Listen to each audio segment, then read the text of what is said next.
Submission, the concept of submission is a gospel concept taught by Jesus and lived by Jesus. This is not a word that is exclusively and only used for women or exclusively and only used for marriage. In fact, to do that, to make it that, is to take it out of its context. That's not the way it was taught, even in the passages that you may think of about women submitting to their husband as to the Lord. So the first place to start is that the concept of surrendering and submitting and allowing Jesus Christ to be the Lord of your life, giving yourself over to the governance of someone else who is in authority over you, applies to men and women alike, and everyone who would claim Christ as Lord. If you decide that you want to believe into who Jesus is, you are saying yes to his lordship in your life. When we take on that surrender, we are saying that in every aspect of our lives, we want to give Christ governance. The way we work, the way we relate, the people we're with. That means that there are times where we will have rights that we will give up.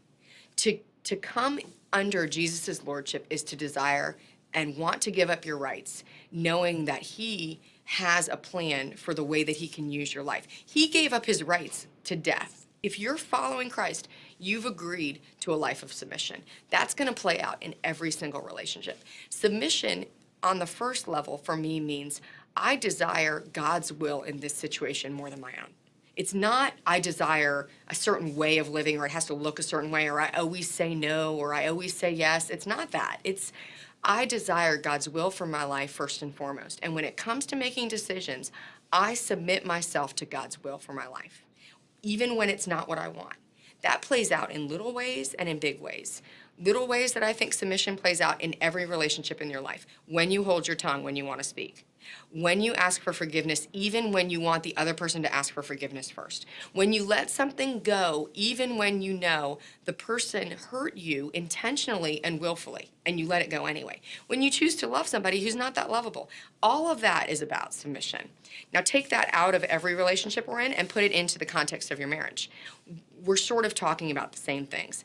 I think where people get all riled up is when someone is intentionally and willfully trying to hurt somebody else and oppress them with evil intent, and we're still supposed to submit to that. I'm thinking of a woman that I know who was married and is married to a man who was not a believer, and she was, and he was very vocally and fully against her participation in Christianity. Now, a modern independent woman might say, well, that's totally wrong and you should leave him. Well, she didn't feel like that's what God had for her, and she stayed and she prayed for him. And when he would not want her to do certain things, she chose not to do them, but she prayed and built and cultivated a relationship with God. Well, here we are, fast forward 10 years, he's a Christian. He's an amazing man of God. Their marriage is strong and their children are living out these really incredible lives of ministry. That's not to say that that's going to be everybody's path, but it may be your path. I mean, who knows? Submission is about lordship, God's will in your life, turning to him and trusting him. How that plays out in relationships, again, we need to be realistic about the fallen world we live in.